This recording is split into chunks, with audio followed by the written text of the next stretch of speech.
Hello, everyone, and welcome to episode 136 of the Run in the Paint podcast. I'm Myles here with Nick. Nick, how are you doing today? Good man, it's good to be here with you. Let's do this thing. How are you doing today?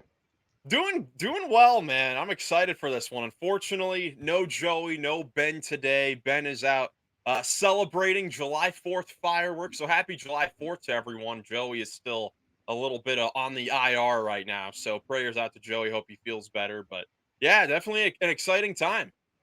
Absolutely happy 4th of July to you and everybody listening. There's fireworks going on all around me. So shout out to Ben who's at fireworks right now. Yeah, he might be at those fireworks right We now. got You his never know. opinions. We got his opinions to share. So We he sent do. them Yes, in. we do. We've got a lot to talk about here today. Of course, this is just the second pod that we've done since free agency started, and there's already a ton of stuff has happened that I'm sure none of us expected. So we'll get to all of that. First, we've got PERTL. Let's see PERTL. how we can do on PERTL today. So, Nick, who are we guessing for our first player? I picked Cole Anthony today Cole Anthony. And why are we picking Cole Anthony today? because we beat somebody online 71-36 in 2K, and he had 6, 4, and 6. That's why. There you go. There you go. So, Cole Anthony, let's see. All right. So, this is going to be a guard in the Eastern Conference that's 26 or 27 years old. It's probably a wing player because it's taller than 6'4", and then it's going to be a smaller jersey number than 50. So let's see what we can get here, man. I think we could get something here, and maybe two or three. Let's see what we can do. So either in the I'm trying to think of the other divisions in the Eastern Conference. It's like Central and the Atlantic Division. Yeah, and is this 26. updated with the signings? Do you think like could Ty Jerome at 6'5" be? Well, he's not 25 or older. Oh, true. Uh, well, it wouldn't be because it says Cole Anthony's still with the Magic on this. That's So right. this is going to be based off of last season. So with that in mind, I mean, What about uh, like someone on the? I don't know. I don't know too many older guards like who are wing players. Also, you know. yeah, and they aren't like super old, like 26, 27 years old. It's not too crazy. Maybe I think Karis Levert's too old for this, or and he It's not a would be in the bad one. Southeast Division. Um, Yeah, Carousel ain't a bad place to start. Oh, maybe we and you said Atlanta's in the southeast. yeah, and that's where he finished. Maybe we could try Mikhail Bridges. Yeah, I was thinking Detroit or New York or yeah, that works. I just don't know what position they're gonna have him as. I mean, but he played the two guard all year. Okay, I'm willing to roll with it because at least he might Man, have all him right, as forward though. Yeah, they might have him as forward. they might. So, all right, let's keep on trying to figure this out. 26, 27 year old, What about six. Brooklyn? They got anybody who fits the bill? Like Zaire Williams? He's not that old. No, there's a super young team. Philadelphia, probably not. Like I'm saying, older guard wing slash guards. I Yeah, I cannot just don't.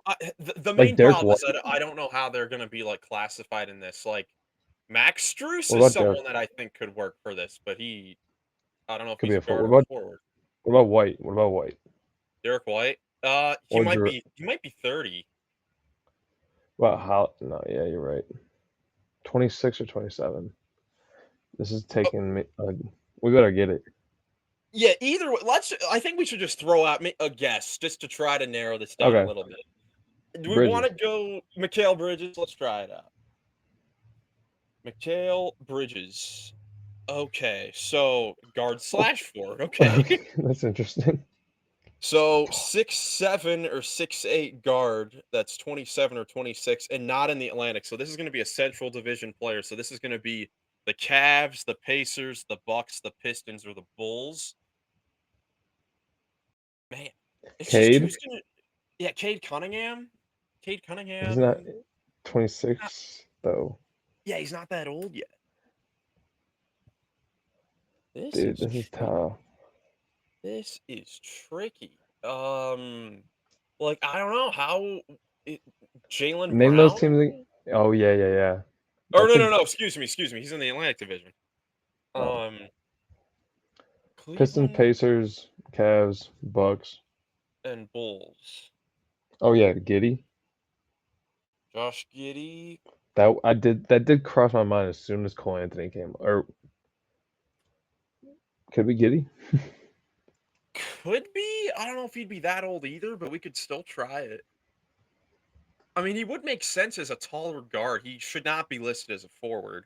Yeah, I don't know how long he was in college for. I mean, he came in the year after Cole Anthony. So he would be, I mean, in theory he'd probably be younger. Um but 6'7" or 6'8" Just guards do in. Giddy. Let's see what we get. Yeah, we'll try it out. Josh Giddey. He's on the Bulls. Oh, Josh Giddey's 22 years old. Holy. Kobe White's 6'5", isn't he? Yeah, he's like 6'5". This guy's gonna be 6'7", who's on the Bulls and between the numbers 6 and 22. Chicago Bulls. Chicago Bulls. I'm willing to look it up at this point. I'm not gonna get it. I don't think it's a. It's got to be a deeper bench guy, right? Is it? I mean, last Man. time it was Josh Green, I think, right? No, who did we The look up last time it before? was Wendell Moore Jr. I mean, if it's gonna That's be right. someone to that level again, then this is gonna be ridiculous. I mean, this could be. I mean, who's an older guy? Talon Horton Tucker. Talon Go Horton for it. Tucker. THT. Let's go for it. Talon Horton Tucker. No! Oh my gosh! He's only 24. My goodness. Yeah, it seems like he's been I around a think he's a little. Buckeye. Isn't he a Buckeye? Talon Horton Tucker. Maybe not. I don't think so, but he could be from around the area. All right. Yeah, I give up. I give up too, man. This is incredible. I mean, I have to 6'7" You want to guard. go to Chicago's roster? You know what? This could be Kevin Herter. Oh, I forgot they had him.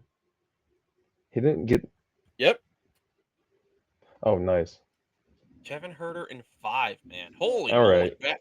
Back to back like 5s. We're gonna need to have some sort of bounce back coming on the next episode here because we got to show that we're better than this, man. Don't. This is Well, yeah. unbelievable. Let us know if you got Kevin Herter in less than 5. Yeah. 'Cause Hopefully you guys did better than us, but let's get into free agency, man. Let's start off with the Milwaukee Bucks, who came out of nowhere to really be in the headlines here to start off free agency. They signed. Let's see, how long ago was this? I think 2 days ago. They signed Myles Turner, the best free agent on the market, to a 4-year, $107 million deal. And the immediate question following the notification of that signing was how in the world did they get the money to do this? Because they were filled up with contracts. So what did they do? They waived Damian Lillard and stretched out his $113 million contract, stretched it out for the next 5 years. So for the next 5 years, they're going to be paying Damian Lillard, even though he's not on their team. So Milwaukee gets the best free agent on the market, which fills a position of need since they lose Brook Lopez in free agency. But now they just waived Damian Lillard and they have money on their books for really nothing here. What was your reaction when you saw this happen? Well, someone told me about it while I was sitting in a practice watching, in a gym watching a practice, and it was like 9 in the morning or 9:30 in the morning, and they said that Bucks signed Myles Turner. I'm like, oh, that's interesting. And then they're like, they waived Dame. I'm like, oh my goodness. I'm like, wow, I just didn't see it coming. But the best way I heard it explained was like, you got a $50 million roster spot. Excuse me. You got a $50 million roster spot, and you can have it filled with a player who's not going to play with you the whole year, who's going to get paid $50 million, or you can stretch them out over the next 5. And I think they freed up. How did they free up the 30 million? Because I mean, just now you have a $30 million player in a $50 million spot instead of just having it empty. But I was explaining it earlier that I can't. remember how it worked completely. Well, so Lillard's deal was 48 million, or excuse me, it was $54 million next year, 58 and a half the following year on a player option that he was going to accept. So it turned from 120 million over the next 2 years to stretching it out to 5 years. That's how they did that. And by doing that, they cleared up, I believe that's how they did it. I believe by doing that, that was how they cleared up $25 million, which they gave to Turner to sign the deal. Yeah, I just I thought I understood why it was like half of his salary or almost, but I don't know. Waiving him and stretching him out over the next 5 years allowed them to open up this spot for a $25 million player instead of having an empty $50 million player. Yeah, which A productive $25 million player instead of an empty $50 million player.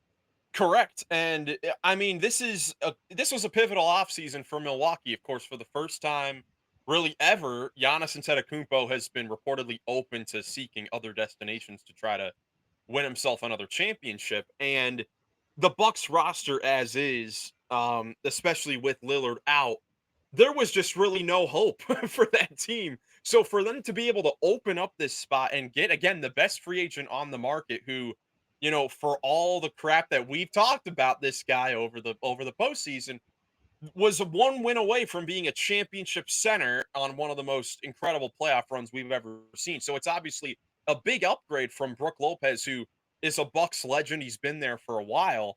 But of course, is getting up there in age. Not sure how long he'd be able to be playable. Now they get a guy that can really do everything that Brook Lopez did, but better. So I think from that standpoint, it's a good signing. But you know, it puts them in a better position. But with this roster, including all the other guys that they re-signed, I mean, now it's Giannis is obviously your best player. Then you have Myles Turner, who's a pretty inconsistent guy, or at least he was Hmm. on that Pacers team.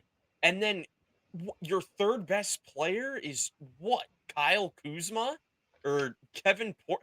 It just gets really difficult following Giannis, and I do not know how to feel about this team.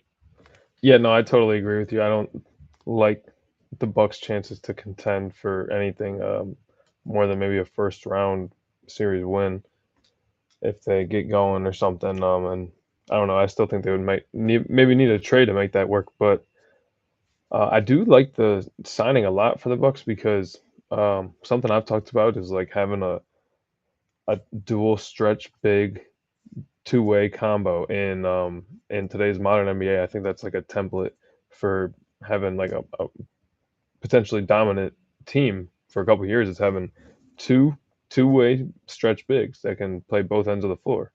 And Giannis, he's not the greatest three-point shooter, but he is that. I mean, he's a stretch big to some degree.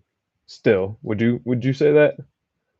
I would say he stretches the floor because of Right, his volume stretch when he big. has the ball. Like when he doesn't have the ball, he's not going to stretch the floor out to the 3-point line. But when he has the ball, you do still have to guard him because he's so good at those dribble handoffs with all those other guys on the perimeter that can shoot.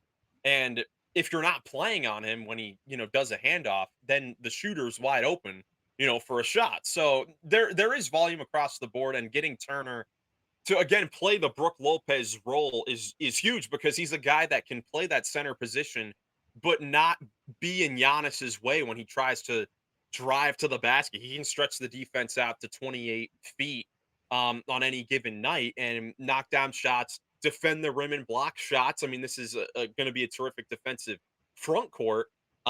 Similar to Brook Lopez, Turner is not a very good rebounder for a center. They still have that problem, but Giannis is a very good rebounder. So it's probably the same sort of makeup that you have in the front court with Portis back. They brought back Torian Prince, Gary Trent, Kevin Porter. They signed Gary Harris. They traded Jericho Pat Connaughton Sims. for Vasilije Micic to clear up some other money. Yeah, they brought back Jericho Sims. So it's a team of one superstar, a pretty good role player, and then a lot of guys that are going to be huge question marks. I mean, Kevin Porter Jr. being their full-time starting point guard, it's going to be interesting.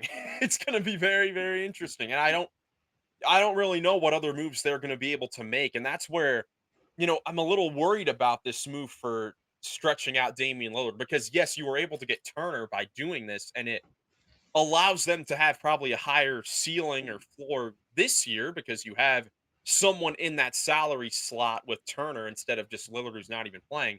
But again, you're going to be paying $23 million a year for the next 5 years for nothing, really, for nothing. I mean, basically to have Turner. Turner basically is costing them $50 million a year.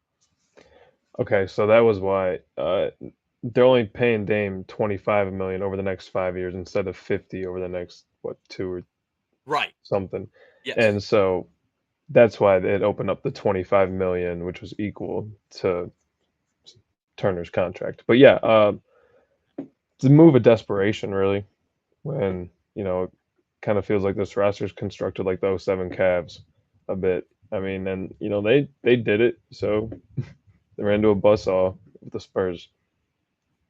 Yeah, and the And teams in the conference, I mean, while it can be considered a bit wide open, there are some really good teams out east that it'll be really difficult. I mean, this really does kind of look like the '07 Cavs. I mean, you have Giannis he's going to have to do the biggest carry job of his career. And that's why, probably the biggest question is was this enough for Giannis to stay with Milwaukee or will he look to move on somewhere else? I mean, this team, it just doesn't look like it's really going to do much. I mean, if it's not like Giannis is even the most durable player either. I mean, he is incredible. Of course, he was the third best player in the league last season, third in MVP, one of the better years of his career. But, again, he's not the most durable guy. So if he goes down, they don't have a shot to do anything. He's that important. Really, the only way that this team is going to be able to really have success during the season, I think, is if Kevin Porter has a good start to the season, or Kyle Kuzma bounces back to start the season, and they drum up some value for a trade at the trade deadline. But that's the only way I think that this Bucks team has a chance of really doing a whole lot because right now they don't have much besides Giannis and Myles Turner. yeah, I totally agree with you. I think they need a trade to make anything, and I would just echo what you said, honestly. Yeah. So for Damian Lillard, now a free agent, which is crazy to say. Of course, he's going to miss most likely all of next year with the Achilles injury that he had in the Pacers series in the first round. And let's see, before recording, got a report from Chris Haynes. I'm going to try to find the report that Damian Lillard is open to signing with the team this offseason under the right terms and conditions as he continues rehabbing. He's receiving ample interest but is in no rush to make a decision. So for the first time in Dame's career, he is a free agent. I mean, he's never been a free agent before. This a little wonky way to get to that position, but he's going to be able to choose where he wants to play and really not have to worry about much of the financial situation because he's getting paid max money from Milwaukee the next few years. So Nick, what do you think Lillard should do here? Do you think that he will sign with the team in the offseason or just wait it out and see what happens?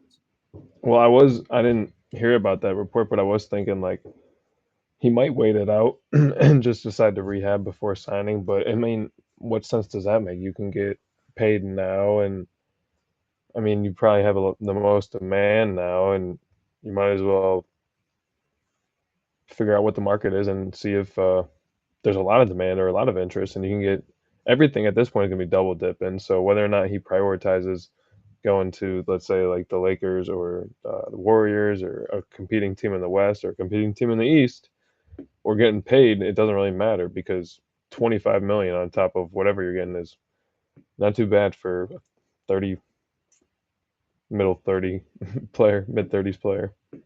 Yeah, coming off of an Achilles injury. I mean, he's So already a $300 million player probably at this point. yeah, yeah, absolutely. I give a More lot than of that. credit to Lillard and how he was able to handle the Bucks situation. Of course, after 2 years, it did not go how any of us thought it would. I mean, injuries and just struggling play in the regular season didn't really allow this team to do much. I mean, they didn't even win a playoff series in the 2 years. And with everything that the Bucks gave up to get Dame, this has kind of turned into a bit of a disaster for that team, but I give Lillard a lot of credit for being a professional about this. If you remember at the time, he didn't really want to go to Milwaukee. I mean, when he requested the trade from Portland, he wanted to end up with the Heat, and he did not. And he ended up with the Bucks, and you never heard any complaining from him during the year about not wanting to be there. He was always in with the team. He, of course, comes back from the blood clot at the end of the year to try to come back for the playoffs to then have the injury. I know that a lot of people are like, man, the Bucks really treated Dame poorly with how, he was for that team. But I think Lillard is happy with how things have went in this situation. He now gets to potentially go back home. I mean, I think that we can get into where we think he might end up. I think that he might try to end up back at least closer to home to where he could be with his family because his family is still in Portland. And I think that did have a big impact on some of the struggles he had in Milwaukee. Well, he could sit out the whole year and then see if the Supersonics are starting up 2028, 2027. That's a possibility. That is a possibility for sure.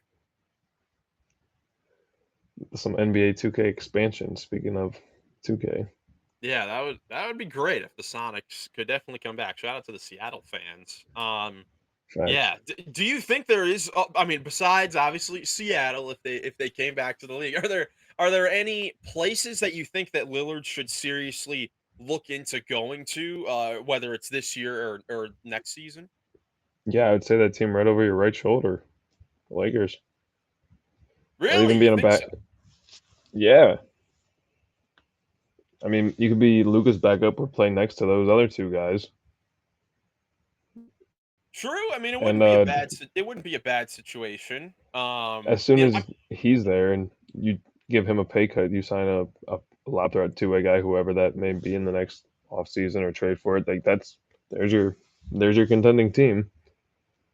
Yeah, so I mean that would be interesting. I mean, there are so many places that would be interesting. I mean, Damian Lillard, for all the struggles, he did still have an all-star season last year. Of course, we don't know how he'll look after this Achilles injury, but Lakers would certainly be a spot. He is from the Bay Area. If he went to Golden State to be Steph's backup, that'd be something. But if he wanted to continue to be a starter, I think that his probably two preferred destinations, probably his number one spot would be to go to Miami. But to me, I think that if he really still wanted to be a starter and really compete for something, he should seriously consider the Minnesota Timberwolves as a spot with Mike Conley there getting way up in age and not really being that great last year. He's going to decline as the years go on. They're a team that is going to need some guard play, especially since they lose Nickeil Alexander-Walker this summer. So that's a spot that could be pretty interesting with Dame Lillard and Edwards, Randall, McDaniel. I think that's something that he probably could consider. Well, Miami and Minnesota are kind of polar opposites in terms of destination. Yeah, correct. So I mean, it's up to him on whether he wants to go, They're you also know, polar opposites in terms of contending. yeah, exactly. Does he want to go play for a winning team and try to win a championship, or does he want to just play in Miami just cuz? So he'll have a lot of decisions to make, whether it's this summer or later down the line. We shall see. But yeah, just a crazy offseason for Milwaukee. And I guess we should talk about the Indiana Pacers side of things as well, because they, of course, lose Turner, which I don't know if any of us expected to happen. I mean, when we look at top free agents available this summer, it was Myles Turner, and it was like, okay, well, he's just going to go back to Indiana. They went to game 7 of the NBA Finals. He's been Yeah. there for all 10 years of his career, but that didn't happen. He ends up going to Milwaukee. I mean, aside from Turner going to the Bucks, what did you think about him leaving Indiana? Well, it leaves them with a big gap now. I mean, you're gonna have Bradley and Isaiah Jackson. Yeah, Yep. Isaiah Jackson and Tony Bradley. Oh, and Thomas Bryant now fill in for him. And without Halliburton, I mean, I don't know. You look at the roster. What do you think, Miles? They're not. I wouldn't say top four, but I wouldn't say. I would say middling, middling. Yeah, I mean, the Pacers are never one to tank. Even when they don't have the greatest of rosters, this would probably be a pretty decent scenario, especially since they traded for their own first round pick back during the finals. It wouldn't be a bad situation for that to happen, but Um, I think the Pacers will be competitive. I think they probably still will be a playing team because we'll get Andrew Nemhart as a full-time point guard, Mathurin as a starter, of course, Siakam. That center position is a huge hole. There's no question about that. But the Pacers, I'm sure it's got to be tough to be, maybe not tough to be a Pacers fan, but just it's hard right now because it's been a complete roller coaster over the last month. I mean, they're in the NBA Finals. They have one of the craziest runs in playoff history. They're one half away from winning the championship. And of course, Halliburton gets injured in the first quarter. They lose that. Halliburton, that's the Achilles injury. He's probably done for next year. And then they lose Turner, their most loyal guy for the last 10 years that had survived every trade rumor possible. And then the Yeah, minute that he's a free agent is able to leave, he leaves. But the thing that was so crazy about this from the Pacers side was, I mean, we talked about it on here. Heading into the finals, there were reports that for the first time in like 20, 25 years, they were going to be looking to get into the luxury tax. They were willing to pay into the tax to that's keep right. this team. But with the Halliburton injury, clearly they were not. With the way that they offered things for Turner, I think there were reports that what was the money that they offered Turner? I think it was something in the 20 million to 18 million dollars for 3 years, 4 years type of range. Maybe it was 5 years, 90 million was the extension that they were offering.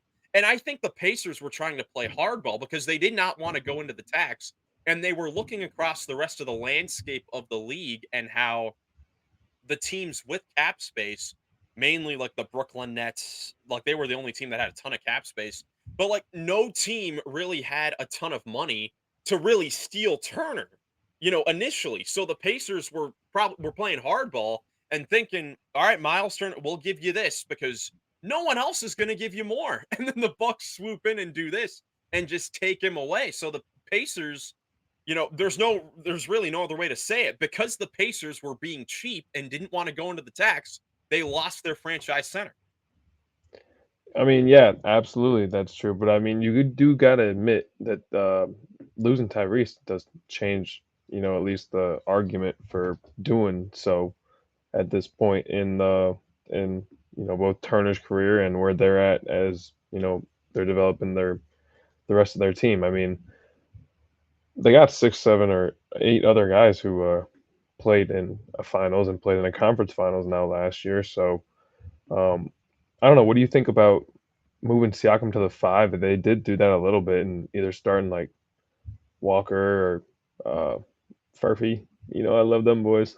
Yeah, that is a possibility. I didn't really think about that, but Siakam does have experience playing the 5 when he was with Toronto and they were playing those types of lineups with him playing center. That could be interesting, and if they did that, it would definitely make the Pacers better. I mean, again, I think that they will still be in the postseason next year, whether it is a playing team, if they somehow sneak into the top 6 with these injuries. I just don't think that they'll be a championship threat like they were in the playoffs last year. Yeah, but I mean, I keep saying yeah. I mean, geez. Uh, I was gonna say that Miles Turner, Pacers lost their franchise center, but good on the Bucks. I mean, they smelled blood in the water, and so they dove in and grabbed a bite. Yeah, from their playoff rivals as well. Turner goes to a rival, so that's a great storyline on that front. Yeah, so that was just crazy. Did not expect Turner to leave the Pacers and for all of that to happen. But again, good on the Bucks really for that situation. Let us know what you think about the Bucks decision making on waiving Dame and all that as well. Now let's talk about the New York Knicks Yes, because sir. finally, after about a month of waiting, they finally hired their next head coach. They hired two-time coach of the year Mike Brown to be their next coach. Nick, what are your thoughts on the hire? Well, speaking of '07 Cavs, I mean, 18 years later, what a after a coach of the year, I couldn't have predicted it when I heard that he was going to be signed by the Knicks. I was like, man, I would have never saw this coming back when I was 18 years ago for real. Like that's crazy to think 20 years later that he's going to be coaching the Knicks after they were on a conference finals run after they fired their head coach, who controversially, but they got a loaded roster and he's got a pretty one of I would say the more desired uh, jobs Well, I guess that's controversial too. Yeah, I mean, I think it is a pretty desirable job, because I mean, you're What did he coaching. get paid? I think I don't think that the contract details were announced just yet, but I'd have to assume it's a lengthy 3 to 4 year deal.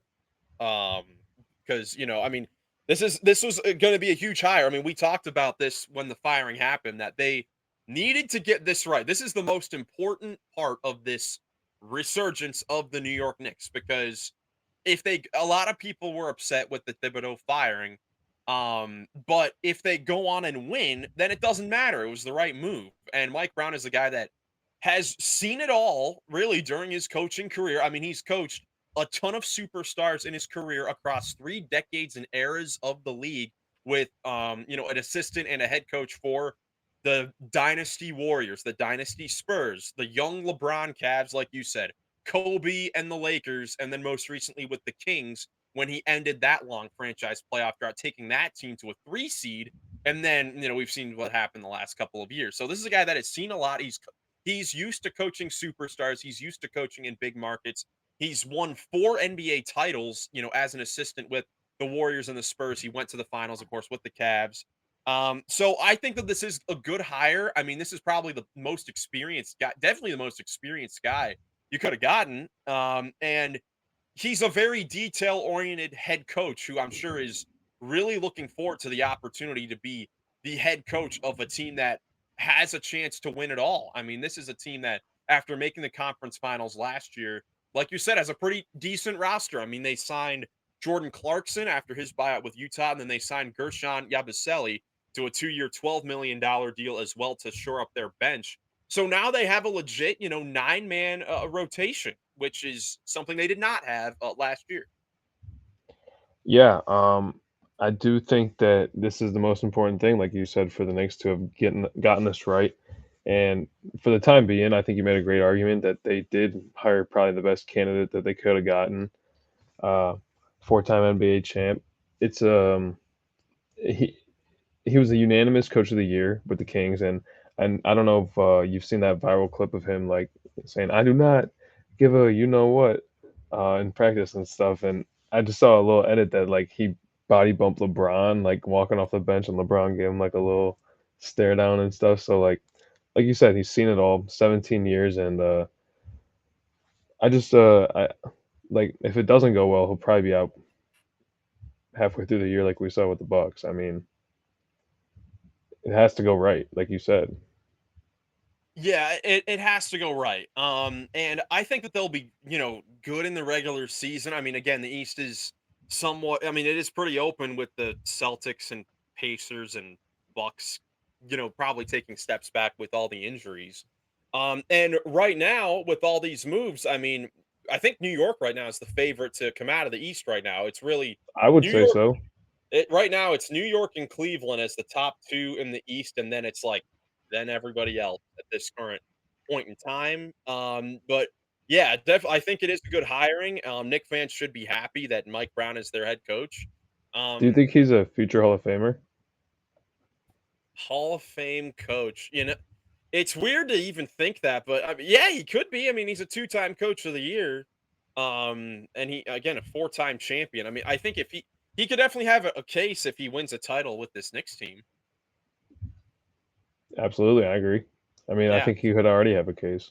So if the Knicks hire a future Hall of Famer, then that's pretty good GMing, I would say. Yeah, very General very good managing. GMing if they get this right, but again, they have to get it right. So we'll see if they can get further than they did last season. Moving on, we'll talk about the other team above my shoulder, the Lakers, who got their center. They ended up signing DeAndre Ayton almost immediately after he cleared waivers with the Portland Trailblazers. Bit of an interesting deal here, a 2-year, $16 million deal. He's getting paid like 35 million from the Blazers plus the 8 from the Lakers next season. So he's getting paid next year and then the player option the year after that. So Nick, we talked about the possibility of him going to LA at the time of the buyout. Now that it is official, what do you think about the fit with Aiton now with the Lakers? When they were talking about we were talking about I didn't like the fit. I just don't see it like working well with Luka needing a rim protector, lob threat, and Aiton being more of a stat stuffer who needs to take a lot of shots to score. I mean, well, you need to take a lot of shots to score. It sounds so redundant, but I wish I could say it better than that. Like, isn't sort of Well, no, he the wants the ball. He wants the ball. That's pretty much like yeah, he isn't the best like catch and one step finisher or just off of like a help defender. Like he isn't the most explosive like lob threat or doesn't thrive without the ball. So isn't yeah, that's basically what I mean. Doesn't thrive without the ball, and like I guess yeah, you said it as well. He just wants the ball. So I don't like the fit, but we'll see. We'll see. I guess it's a pretty decent three-way tandem with Luca, LeBron, and Ayton. So see if they can fill in everything else. Reeves. yeah. Yeah, Reeves as well. Yeah, I mean, Aiton, I'm a little iffy on the fit there as well because I think Luca definitely needs a lob threat there. I mean, we saw him thrive in Dallas, that finals run with Lively and Gafford, and even some of those early years with Dwight Powell when he was a younger guy and he'd start his Yeah. career with DeAndre Jordan. Like that, we saw that really work out. And we also saw those few years when he was playing with Porzingis, a guy that I mean, it's better than Aiton, but pretty similar in that he wants the ball, and that didn't work out, as much. So we'll see which situation we get here. I mean, Aiton again, he's still a good player. I mean, he's only 26 years old, number one pick. For his career, he averages 16 points, 10 rebounds on 59% shooting, and this isn't a guy that is just only shooting like layups and right at the basket. He'll take mid-range shots, post fadeaways. Like he's an efficient scorer when he has the ball. It's just going to be the question of can JJ Redick get him to be a defensive anchor with this team? Because now you look at this starting five now at this point. I mean, right now it's going to be Reeves, Luca, LeBron, probably Rui, and Aiton. Yeah. Best Who's the best defender in that lineup? Rui Hachimura and then 41-year-old LeBron? Like that's not good. That's not good. So they're going to need to figure that out. Yeah, absolutely. The defense is going to be interesting and well, I mean, they were the best defensive team in the West there for a 20 game stretch or so after they got Lucas, so they And got then they that going lost and for then them. they lost Dorian Finney-Smith to Houston. They lost their best defensive player. Back to the fit thing on offense, I just think that Aiden's like the third guy who is good at drawing a second defender and summons or like just is able to score on his primary. And you really only need like two or three, and you need other guys who move off the ball well and play well off the ball. And Aiden isn't necessarily that's not his calling card. So that's the question with the fit and also the defensive thing. Obviously, that you were so kindly mentioning. JJ's got a tough job ahead of him. Yes, he does. Yes, he does because Aiton also is known for his lack of effort on continuous plays. Like I made the comparison that this is the 2020s version of Hassan Whiteside, someone who's out there just not really giving effort. And sometimes his stats might look good because he's going for rebounds and maybe leaving his own man to get the rebound or go for a blocked shot. And sometimes it just isn't great for his team. So he's got a lot to prove here. Again, he's a very talented player. He's still a good player. He's not bad at all. Um, it's just can this Lakers team figure it out? I mean, DeAndre Ayton, he is a former starting center on a finals team. I mean, he did start when the Suns were in the finals and then the best team in the NBA the next season during the regular year. So he can contribute to winning basketball. But the Suns had very good defensive players there when Ayton was the center. Not really the case right now. So I'm a little worried that this might be another case of the Lakers going for the talented bigger name than the player that actually fits. Because I mean, over the years after they won their 2020 title, they basically gutted that title team to trade for Russell Westbrook and sign like Carmelo Anthony and Dwight Howard and Rondo and Wayne, all these old guys, Trevor Ariza, and that worked out horribly, and that gutted them so much that they had to go for players that fit them better, and that's how they end up getting D'Angelo Russell, Rui Hachimura, Jared Vanderbilt on that team. And now we might be back to the same thing where there are guys like Clint Capella, Brooke Lopez, other centers on the board that might fit them better, and they go with the name that's available. So I'm a little worried that we might be getting another case of that. Yeah, that's true. I mean, I would say the argument I do definitely agree with you. I guess the argument against would be like there's someone cost them 8 million, right? Which is comparable or less than to Clint and Brooke. So I don't know how much it costs to get those washed up scrubs. Just kidding. Dwight Howard and Carmelo Anthony are Hall of Famers. Rondo's a Hall of Famer too. But at least it's not, gouging the the, the money.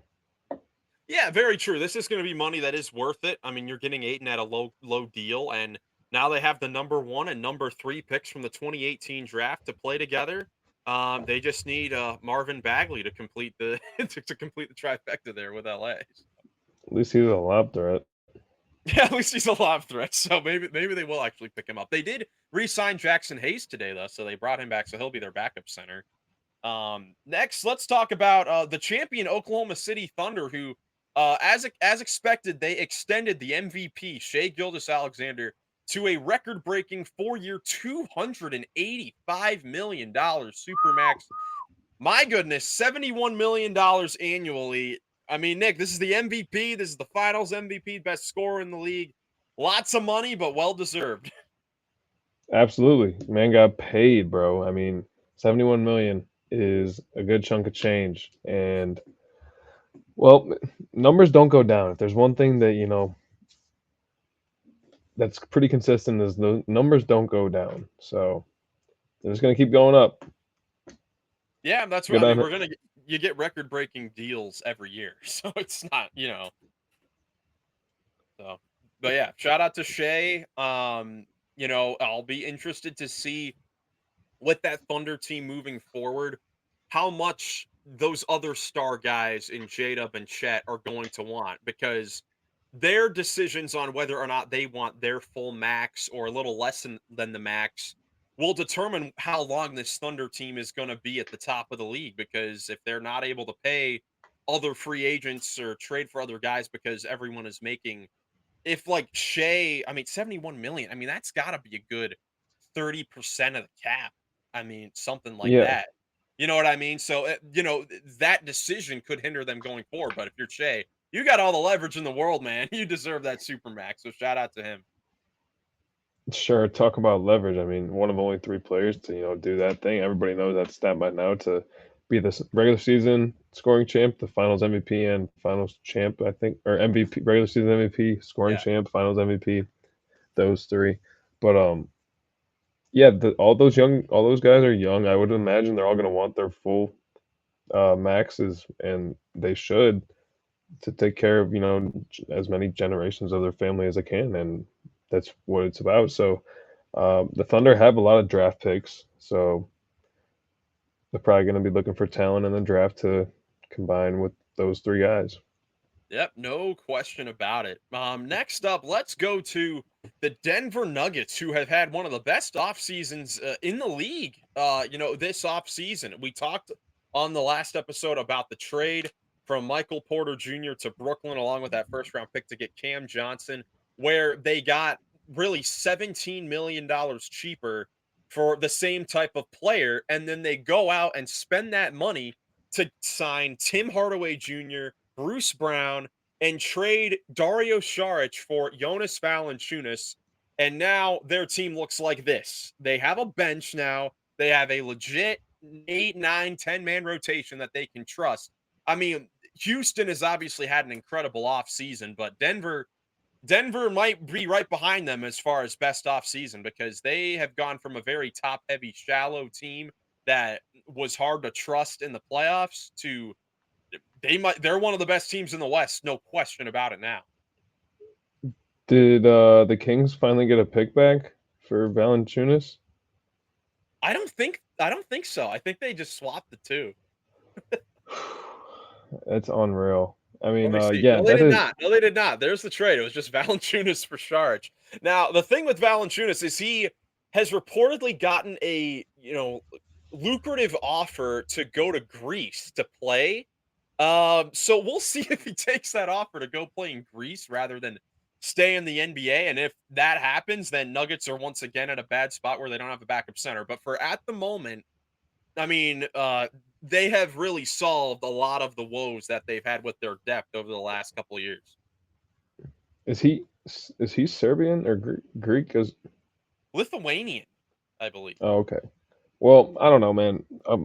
Pretty good deal is playing backup for the best player in the world and having a shot at winning the NBA title. So that is a pretty daunting roster now after those moves. And talk about the Knicks, they got 9 guys deep. That's a team that's got 9 guys deep too.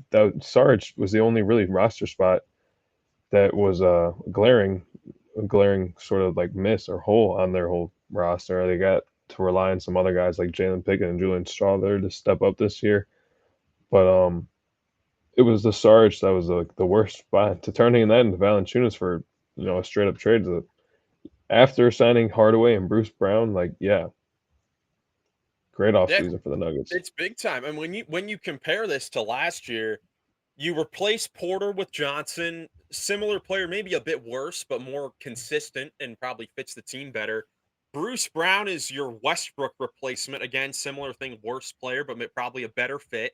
You replace, yeah, like Dario Saric or DeAndre Jordan with Jonas Valanciunas, who, you know, does he have his problems? He's not the best defender. He's slow, whatever, but Yeah, he can still rebound the heck out of the basketball. He can shoot it decently enough. He didn't shoot well last year. Um, but if you Valanciunas in a role where he only has to play the 10 to 15 minutes where Jokic is off the floor, he's going to be great if he wants to play that absolutely. role. He's going to be fantastic.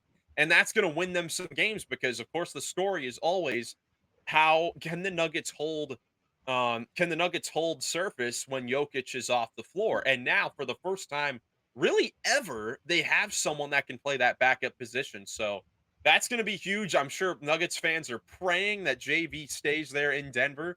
Um, because that is huge. And then again, yeah, Tim Hardaway Jr. was a great pickup. He had a great year for Detroit last year in their resurgent year. And adds 3-point shooting. I mean, you put him on a floor with Jokic, and he is going to have some games where he is, Oh yeah, on fire from deep. Same thing with Strother, and of course another year where Watson, Pickett can get better, and Duron Holmes, who they picked in last year's draft, missed all of last year with the injury. He'll get to play this year. So Denver definitely looking sneaky in the top of the Western Conference. They're definitely going to be in the hunt for it between OKC and Houston and Minnesota and all those teams in the West. did you have any early rankings? Because I was writing down um, who I thought would be in the West, and I had OKC, Denver 2, and then like there's an argument for Houston. I kind of like Dallas or San Antonio sneaking in there 3, 4, 5, but they all might be a year away, and they could have there could be like another 3 seed in there, like the Clippers or even the Lakers, who were the 3 seed Yeah, last year. yeah, absolutely. I mean, ranking wise, I've been thinking about it in my head a little bit, and if I had to do a power ranking, this isn't a standings prediction, but a power ranking, it'd be probably the Thunder 1, Nuggets 2. Minnesota, you got Then it's Warriors. difficult. Then it's difficult. I'd probably go Houston 3, then Dallas. Oh man. Or no, I'll go Minnesota. Because this the thing is Dallas is not gonna have Kyrie Irving to start their season. But they did Right. they did make a key signing recently. They brought back Dante Exum. So they're gonna have a lot of ball handlers with Kyrie Irving out, which is good. You have guys that you can trust to handle the ball. Not as good as Kyrie Irving, but with D'Angelo Russell, Jaden Hardy, Brandon Williams, and Dante Exum, and obviously your bigger guys like Cooper Flag, Anthony Davis, they're looking very good. But so it was important Absolutely. so it was important for Denver to have a big offseason, and they have answered the bell. So shout out to them. Yeah, I would have Denver right in the 4-5, along with Minnesota too. So, oh, jeez, Nick's phone's going off here, I dude. had Spock check up for the whole hour that we've been doing it. That's awesome. Let's talk about the Detroit Pistons next because they've made a couple of moves over in the Eastern Conference. We talked about them signing Karis LeVert to add another ball handler there to Detroit. And then we talked about the Malik Beasley thing, about how ridiculous it was Yeah. and all that, and how they were going to need to replace it with a 3-point specialist, especially now after losing Hardaway. And they signed Duncan Robinson from Miami, 3 years, 48 million. They had to give up Simone Fontecchio in a sign and trade. He goes to Miami. But now the Pistons looking good. I believe I have their start. Yeah, here's their roster now. Yeah. They've got the two Michigan Wolverines there who played together, coming off their bench, LeVert and Robinson, and now looking pretty good once again on their bench. And of course, Jaden Ivey coming back as well. Nick, what do you think? What did you think about the Pistons, their offseason? I would say they're definitely one of the winners of the offseason. They obviously had a huge step up with JB last year, who was in the talk for coach of the year. Probably got second place, I think. And He was our coach of the year on the podcast.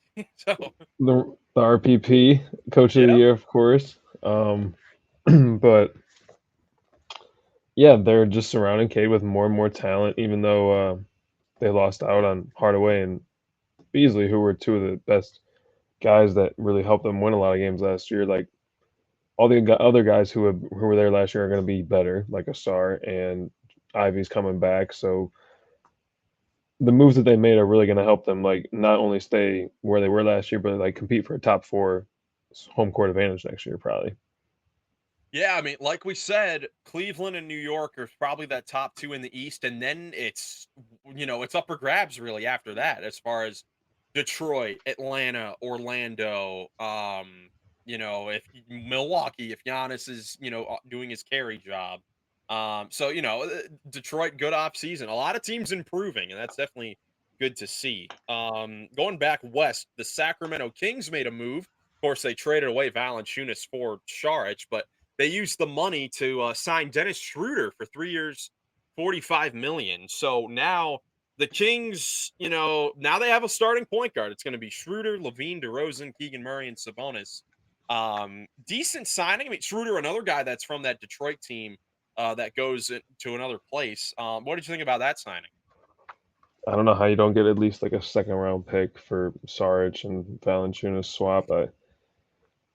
I mean, yeah. Now that like, you get a starting point guard from the deal. 4th of July. They're the, I don't they're know the if you heard that. fireworks. Yeah. So this swap makes it a little bit sweeter that you get a starting point guard out of freeing the money up. But yeah, Shooter's definitely a capable starting guard. Sacramento just isn't really in a spot to be. We didn't mention them in our power rankings. Yeah, real. That's all you need to know from that team. I mean, they'll be in a position probably to steal some wins throughout the year, but also give some teams some wins as well. It would be It in is that middle. upsetting because they're a year or two off of Detroit's spot where Detroit's at right now, where they had the coach of the year and they had a huge improvement. They were the 2 seed, but they traded everybody, got back nothing. They're the Bulls of the West. Yep, absolutely. In that tier. Some unfortunate news out of another team that could be in the middle of the conference from Memphis. Jaren Jackson Jr., who they just signed to a big extension, suffered a right turf toe injury that required a procedure. He'll be reevaluated in 3 months. So not a great look that they signed him to a $240 million extension and then as an injury. It's just not great. I believe he was doing it during a live workout or something like that. So just prayers up to Jaren Jackson. Just tough news for the Grizzlies. Definitely bad timing. Darius Garland injury. Yeah, same injury, basically. Same injury, just a little bit later. So yeah, tough news there. Toronto made a couple signings. They extended Jakob Pertl for 4 years, 104 million, and then they signed Sandro Mamu Kilishvili for 2 years, 5.5 million from the Spurs. So Raptors continue to add the big men there. Jakob Pertl, a guy who a lot of people thought could be traded, staying there in Toronto. So Raptors are another team that I think could be sneaky to jump into the top 4 or 5 maybe next year. They've got a deep team, so we'll see there. Were I you don't know about surprised? that one. You don't know about that one? Top 4 or 5 sounds a little. I don't know. We'll see. Yeah. Yeah. A little bit surprised to see PERTL get that big of a number, but it's all kind of stemming from the Nas Reed. These centers are getting paid 25, 30 million a year. Right, that was another part of what I meant to say about the Turner thing from Indiana is that once Nas Reed got that contract, I feel like the Nas Reed contract, which was 5 years, 125 million, I feel like that kind of set the market for all these centers, and now they're kind of some are getting a little bit overpaid because of that contract. So, we're seeing that Numbers across don't go the league. down. Yeah, again, numbers not going down anytime soon, that's for sure. We talked about the Dante Exum thing. Our Cavs, Cleveland signed Larry Nance Jr. to a 1-year minimum deal. So Cavs roster pretty set right now. With getting Lonzo Ball for Isaac Okoro, they let Ty Jerome walk and sign Larry Nance. Nick, of course, as a fellow Cavs fan yourself, what do you think about the roster and the offseason that they've had? I like it. Bringing in Lonzo was huge. You get a backup point guard and someone who because I really liked what you said, going to be a 16-game playoff guy for you. And then having DeAndre still able to come off the bench with him, that's a good, 7-man rotation there, with maybe like Strus being the weakest link or even Allen Spindly. But I work for the Cavs. I, but just doing some true analyzing. It's a great 7-man, and I would, give him definitely top 2, I would say, in the East right now, and should have home court advantage. But they gotta prove it like everybody else. Get and just work all year to figure out what their identity is, and then just have that identity be better than anybody else's. That's what Indiana and OKC did. Yeah, I mean, the Cavs look really good. I really love their offseason. I think they made the right decision, although Ty Jerome was very good. I think they made the right decision letting him walk to get Lonzo Ball essentially. And then Larry Nance Jr. getting him as a backup 5 is so important. I mean, Yeah, that's a position that for the last my goodness, 4 years, really throughout this whole rebuild after, the whole Andre Drummond thing, they never had a center, like a third center, backing up those guys that was really that great. I mean, of course, Kevin Love was good that 1 year when they were, when they jumped up and they had Lowry Markkinen as well. But after that, they had been searching for an extra center in the rotation, whether it was Ed Davis, Robin Lopez, Damian Jones, Tristan Thompson. Now they have a guy that can actually play in the rotation. Larry Um, Nance has the possibility of being the second kid from Ohio to leave and come back and deliver a championship to Cleveland. Yes, he does. Yeah, and a former Laker as well now. So, Absolutely. yeah, I love the moves that they made, and I was just thinking today, man, I cannot wait for the season to start already to see this team because, during the season, this team was just so great. I mean, it's so easy to forget because of how things ended. And I feel like the easiest thing to do for fans after a disappointing ending is to just look for change.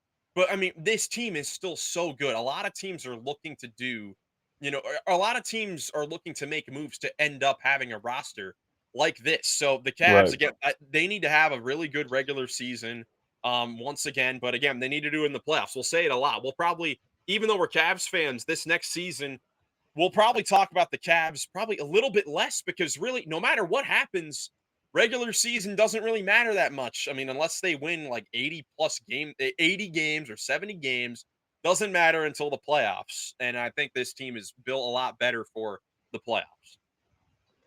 That's the truth, Ruth. That's right. Shout out to Casey for that one. But yeah, man, I guess last bit of weird things to talk about here is the Charlotte Hornets. They made a bunch of moves this offseason. They re-signed Trey Mann for 3 years, 24 million. It was a good score at the start of the year. They signed Spencer Dinwiddie to a 1-year deal. So now they're loaded with guards in their lineup. They've got, of course, they have LaMelo Ball. They traded for Colin Sexton. Brandon Miller will be the 3. They re-signed Trey Mann. They still have Nick Smith. They signed Spencer Dinwiddie. They drafted Con Knipple. They just have a ton of guards. So, Nick, what do you think of the makeup of this Hornets team? I think Khan and Miller can probably be 3 starter and backup. They can probably both play 3, and then yeah, Sexton, Lamelo, Nick Smith, Trey Mann. pretty busy up there, but all pretty talented guys, and we'll see what happens. In a opener East than it's been, I hope Charlotte can take a jump because I kind of wrongly predicted for the last 2 years that LaMelo and Brandon Miller were going to be better than they have been. But they lost Mark Williams. They still have Miles Bridges, but I don't know who's their center. They signed Mason Plumlee. He's back in Charlotte, so he's going to be There their we go. starting center. They're going to run a bunch of guards out there and try and shoot a ton of threes, probably. Yeah, I mean their center rotation is Mason Plumlee, Musa Diabate, Grant Williams is still there. He got injured at the start of the year, and then they drafted Ryan Kalkbrenner later in the draft, who can be good. I think for that Hornets team, but Definitely. I kind of like the plan that the Hornets have there. I was thinking that they were going to be pretty competitive last year. I'm not so sure this year, but I like their strategy and the fact that LaMelo is incredibly injury prone. We've seen that throughout his career. Brandon Miller had the injury at the beginning of last year. Trey Mann got injured. So they filled their roster up with guards so that way no matter what injuries happen, they still have NBA quality guards to run their offense. So from that standpoint, they're always Good going to have strat. quality. Yeah, they're going to have quality players out there all the time. Where it will lead them, we will find out. But just interesting. I found it interesting all the guard signings they did with the Hornets. Yeah, a lot of guards in Charlotte. Yeah, that's for sure. Well, that's all we have here today, I believe. I don't think there's been anything else that's happened while we've been recording because that's happened sometimes as well. Right. Yeah, but Nick, you have anything else before we get out of here? No, I don't think so. Happy 4th to everybody, and great job as always, Merv. Thanks for listening. Yes, absolutely. You too, Nick. Next episode will be probably previewing Summer League because the Las Vegas Summer League starts like in a Oh week. yeah, So let's we can go. talk about the Summer League. We'll get to see all these rookies for the first time. So that'll be a lot of fun. And really the only thing that seems to be on the mind now is like if Damian Lillard will sign anywhere or if this LeBron James trade stuff is actually real. Because besides all that, everything is quickly becoming set in the league. At least I think so. So we'll have a few Hmm. months where we can get back into the games on here, ranking stuff and all that. So it'll be a fun few months for sure. Absolutely, I'm excited. Can't wait for next season. For sure. Well, guys, thank you so much for watching. If you enjoyed, make sure you leave a like, subscribe for more NBA content. Hope you have a great rest of your day. Enjoy the 4th of July, and we'll see you in the next one. Peace.